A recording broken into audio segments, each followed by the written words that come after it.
Empire का नाम तो जरूर सुना होगा, क्योंकि ये दुनिया के इतिहास का अभी तक का सबसे बड़ा एम्पायर था। अंग्रेजों की बनाई हुई ये सल्तनत दुनिया के कितने बड़े हिस्से पर फैल गई थी, इस बात का अंदाजा सिर्फ इस बात से लगाया जा सकता है कि अंग्रेजों की इस सल्तनत के बारे में एक कहावत मशहूर हो गई थी, और वो कहावत ये थी कि अंग्रेजों की अस्सलाम वालेकुम वरहमतुल्लाहि वबरकातुहू।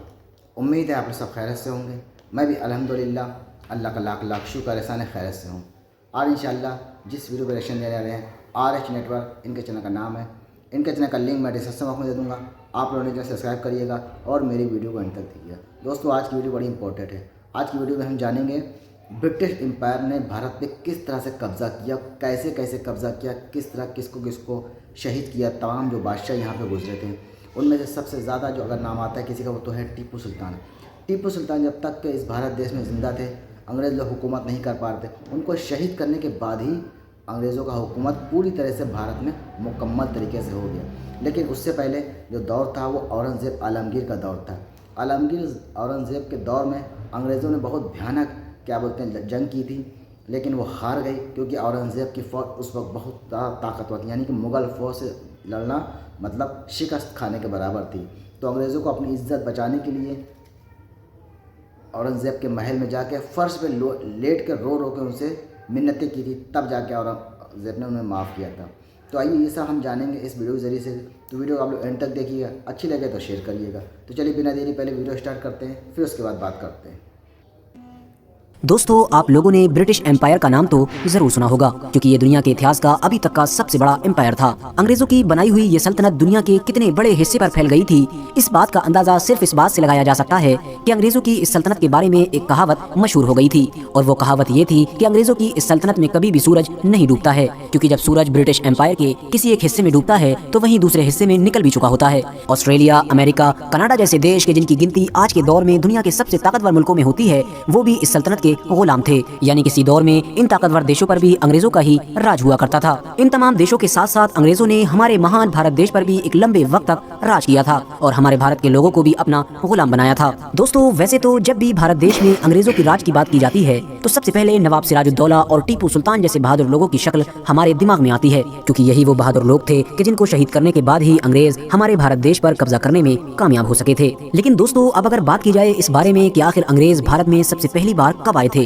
और जब आए थे तो क्यों आए थे, तो आपको बताते चलें कि भारत में अंग्रेज सबसे पहले 1608 में आए थे। उस वक्त भारत पर मुगल बादशाह जहांगीर का राज हुआ करता था। शुरू में अंग्रेज भारत में सिर्फ और सिर्फ बिजनेस के लिए आए थे। उन लोगों का यही मानना था कि हमें सिर्फ और सिर्फ अपने बिजनेस से मतलब है, उसके अलावा हमें भारत की राजनीति से कोई लेना देना नहीं है। लेकिन उस दौर में भारत के किसी भी इंसान को इस बात का एहसास नहीं था कि जिन लोगों को वो सीधा साधा समझकर अपने देश में बिजनेस की इजाजत दे रहे हैं, वही लोग कुछ दिनों बाद हमें अपना गुलाम बनाकर हमारे ऊपर जुल्म सितम करना शुरू कर देंगे। और आखिरकार 1799 में अंग्रेजों ने टीपू सुल्तान को शहीद करने के बाद यानी 19वीं सदी शुरू होते होते पूरे भारत देश पर कब्जा करके भारत में रहने वाले लोगों को गुलाम बनाना शुरू कर दिया था। लेकिन दोस्तों, अब सवाल ये भी है कि सन 1608 में भारत देश में आने वाले अंग्रेज सन 1800 में जाकर ही भारत देश पर कब्जा करने में क्यों कामयाब हुए थे। बीच के बचे हुए 200 सालों में अंग्रेजों ने भारत देश पर कब्जा क्यों नहीं किया था? क्या उन लोगों ने इन बीच के सालों में कब्जा करने की कभी कोशिश ही नहीं की, या फिर कोशिश की लेकिन वो नाकामयाब रहे? दोस्तों, आपको बताते चलें कि इन बीच के 200 सालों में अंग्रेजों के भारत देश पर कब्जा न कर पाने की सबसे बड़ी वजह उन लोगों का हद से ज्यादा कमजोर होना था, और उनकी कमजोरी की सबसे बड़ी वजह थी मुगल सल्तनत का हद से ज्यादा मजबूत होना, क्योंकि मुगल आर्मी उस दौर में हद से ज्यादा ताकतवर थी। खास तौर से मुगल सल्तनत के आखिरी ताकतवर बादशाह यानी औरंगजेब आलमगीर के दौर में तो मुगल आर्मी इतनी ज्यादा ताकतवर हो चुकी थी कि किसी के लिए भी उससे लड़कर जीतना नामुमकिन समझा जाता था। और यही वजह थी कि औरंगजेब आलमगीर के दौर में मुगल सल्तनत भारत के सबसे बड़े हिस्से पर फैल गई थी। लेकिन दोस्तों, फिर 1707 में औरंगजेब आलमगीर की वफात के बाद मुगल सल्तनत न सिर्फ कमजोर होना शुरू हो गई थी, बल्कि धीरे धीरे अंग्रेजों की ताकत बढ़ना भी शुरू हो गई थी। और फिर 1707 के बाद अंग्रेजों को न तो मुगल बादशाहों में से कोई बादशाह रोक सका और न ही मराठा साम्राज्य में पैदा होने वाला कोई योद्धा रोक सका, और फिर इस तरह से ही अंग्रेज पूरे भारत देश पर ही कब्जा करने में कामयाब हो गए थे। हालांकि दोस्तों, इस बात में कोई शक नहीं है कि अंग्रेजों ने औरंगजेब आलमगीर के दौर में भी भारत देश पर कब्जा करने की कोशिश की थी, लेकिन अंग्रेज इस कोशिश में न सिर्फ नाकामयाब हुए थे बल्कि उनको हद से ज्यादा नुकसान भी उठाना पड़ा था। और भारत देश में अपने वजूद को बचाने के लिए उन्हें औरंगजेब आलमगीर के महल में जाकर फर्श पर लेटकर रो रो कर माफ़ी मांगनी पड़ी थी। दोस्तों ये कहानी लगभग 1686 की है कि जिस दौर में ब्रिटिश से आने वाले अंग्रेजों का बिजनेस भारत के बहुत सारे इलाकों में फैल चुका था। उस दौर में ब्रिटिश के लोगों ने मुगल सल्तनत से कुछ खास तरह के लाइसेंस हासिल कर रखे थे, जिसकी वजह से उनके सामान पर टैक्स नहीं लगाया जाता था। उसी दौर में ही फ्रांस और पुर्तगाल से आने वाले व्यापारियों ने भी मुगल सल्तनत से ये गुजारिश की कि उन्हें भी कुछ ऐसे ही खास लाइसेंस दिए जाएं कि जिसकी वजह से उनके सामान पर भी टैक्स न लगाया जाए। लिहाजा उनकी ये गुजारिश मुगल सल्तनत में कबूल हो गई और उन्हें भी कुछ ऐसे खास लाइसेंस दे दिए गए जिसकी वजह से उनके सामान पर भी टैक्स लगना बंद हो गया था। लेकिन दोस्तों जब इस बात की खबर ईस्ट इंडिया कंपनी के गवर्नर जोजाया चाइल्ड तक पहुंची तो वो गुस्से से लाल हो गया और उसने फौरन इंडिया में मौजूद ईस्ट इंडिया कंपनी के अधिकारी को ये ऑर्डर जारी किया कि तुम फौरन बंगाल खाड़ी और अरब सागर में मौजूद मुगल सल्तनत के जहाजों का रास्ता काट दो और तुम्हें जो भी मुगल सल्तनत का जहाज मिले उसे फौरन लूट लो। इतना ही नहीं, उसने लंदन से फौजियों की कुछ टुकड़ियां भी भेजी जिन्हें ये ऑर्डर दिया कि तुम भारत में जाकर अंग्रेजों के साथ मिलकर मुगल सल्तनत से जंग करो। जैसे ही लंदन से मुगल सल्तनत के खिलाफ जंग करने का ऑर्डर जारी हुआ, वैसे ही मुंबई में मौजूद अंग्रेजों के कुछ सिपाहियों ने मुगल सल्तनत के कई जहाज लूट लिए। बदले में मुगल सल्तनत के एक ताकतवर कमांडर यानी सीदी याकूत ने 20,000 फौज के साथ मुंबई शहर का घेराव कर लिया। ऐसी हालत देखकर अंग्रेजों की फौज में अफरा तफरी मच गई और वो सारे अंग्रेज अपनी जान बचाने के लिए उस किले में जाकर छुप गए कि जिस किले को अंग्रेजों ने अपने बिजनेस यानी व्यापार के लिए बनवाया था। सीदी याकूत अगर चाहते तो बड़ी आसानी के साथ उस किले को फतह कर सकते थे, लेकिन वो जानते थे कि अंग्रेज ज्यादा दिनों तक इस किले में नहीं छुप सकेंगे। इसीलिए उन्होंने दूर से ही उस किले पर गोलाबारी जारी रखी और बिल्कुल वही हुआ जो सीदी याकूत ने सोचा था। कुछ दिनों के अंदर ही किले के अंदर खाने पीने का सारा सामान खत्म हो गया और किले के अंदर लोगों में तरह तरह की बीमारियां फैलना भी शुरू हो गई थी, जिसकी वजह से महल में मौजूद अंग्रेजों की अब एक एक करके जान जाना शुरू हो गई थी। ऐसे हालात देखकर अब बहुत सारे अंग्रेज अपनी मौत की डर की वजह से चुपके से महल से निकलकर सीदी याकूत के पास पहुंच जाया करते थे और उससे जाकर अंदरूनी तौर पर मिल जाया करते थे।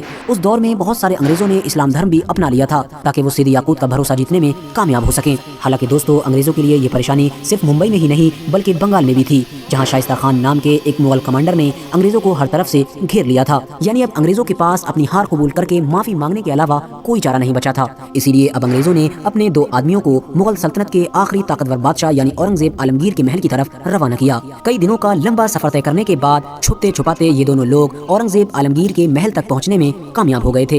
इतिहासकार लिखते हैं कि जब ये दोनों लोग मुगल सल्तनत के आखिरी ताकतवर बादशाह यानी औरंगजेब आलमगीर के महल में पहुंचे थे तो इन दोनों की हालत ऐसी थी कि मानो 2 फकीर खड़े हैं। इन दोनों के हाथ जंजीरों से बंधे हुए थे, सर लटके हुए थे और कपड़े फटे हुए थे। जैसे ही ये दोनों मुगल दरबार में औरंगजेब आलमगीर के सामने हाजिर हुए, इन्हें फौरन ही जमीन पर लेट जाने का हुक्म दिया गया। फिर उन दोनों अंग्रेजों ने मुगल सल्तनत के बादशाह यानी औरंगजेब आलमगीर के सामने न सिर्फ अपनी हार कबूल की बल्कि औरंगजेब आलमगीर से माफी भी मांगी और रोते हुए उनसे ये दरख्वास्त की कि हमारे उस लाइसेंस को फिर से बहाल कर दिया जाए कि जो हमें पहले दिया गया था और सीदी याकूत को मुंबई में हमारे किले की घेराबंदी भी बंद करने का हुक्म दिया जाए। दोस्तों औरंगजेब आलमगीर ने अंग्रेजों की इस बगावत पर न सिर्फ उन्हें माफ किया बल्कि साथ साथ उनका लाइसेंस भी दोबारा बहाल कर दिया गया। लेकिन बगावत करने के जुर्म में औरंगजेब आलमगीर ने उनके ऊपर 1.5 लाख का जुर्माना भी लगाया था और साथ ही साथ ये शर्त भी रखी थी कि भारत में मौजूद ईस्ट इंडिया कंपनी का वो गवर्नर यानी जोजाया चाइल्ड कि जिसने मुगल सल्तनत के खिलाफ हथियार उठाने का ऑर्डर जारी किया था वो हमेशा हमेशा के लिए भारत छोड़ दे और अब उसे कभी भी भारत देश में आने की इजाजत नहीं होगी। और इस तरह से अंग्रेज औरंगजेब आलमगीर के दौर में भारत देश में अपना वजूद बचाने में कामयाब हो गए थे।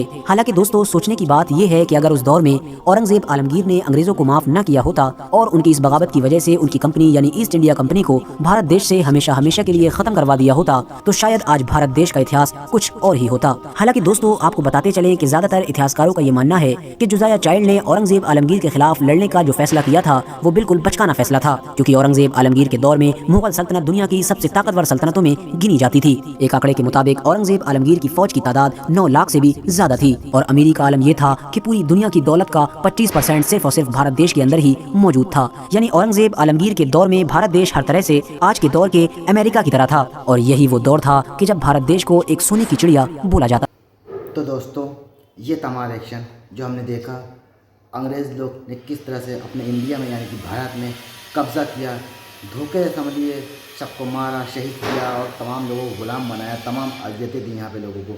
लेकिन दोस्तों जब तक आलमगीर थे तब तक अंग्रेज़ों की हिम्मत नहीं हुई यहाँ पे अपने पैर जमाने के लिए, क्योंकि आलमगीर एक ऐसे बादशाह थे, ताकतवर बादशाह थे। उनके वक्त में इंडिया एक सोने की चिड़िया कहलाता था, क्योंकि यहाँ पे इतनी बिजनेस, इतनी पैसा, इतनी दौलत, सब कुछ बहुत अनाप शनाप था और इंडिया एक सुपर पावर था। आज के जैसे आज अमेरिका है उस दौर में इंडिया था, समझ लीजिए कई सौ साल पहले की बात है ये।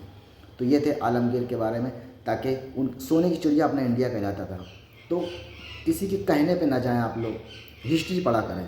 हिस्ट्री पढ़ेंगे तो पता चलेगा कौन बादशाह कैसा था, कौन इंसान कैसा था, क्योंकि ये सब मुग़ल इतिहास بہت اچھا بھی ہے اور کچھ خراب بھی ہے، لیکن ہسٹری پڑھیں گے تو سچائی پتہ چلے گی کہ جب بادشاہ اورنگزیب ہوں یا ٹیپو سلطان ہو، کوئی بھی ہو، انہوں نے دیش کے لیے بہت کچھ کیا ہے۔ ٹیپو سلطان تو شہید ہو گئے، اس کے بعد ہی انگریز لوگ نے آ کے انڈیا پہ حکومت کر پائے۔ جب تک ٹیپو سلطان زندہ تھے انگریز لوگ حکومت نہیں کر پا رہے تھے، یہ سمجھ لیجیے آپ۔ تو ہسٹری پڑھیں گے تو آپ کو پتہ چلے گا کہ سچ کیا ہے، جھوٹ کیا ہے، سنی سنائی باتیں بالکل بھی مت جائیں۔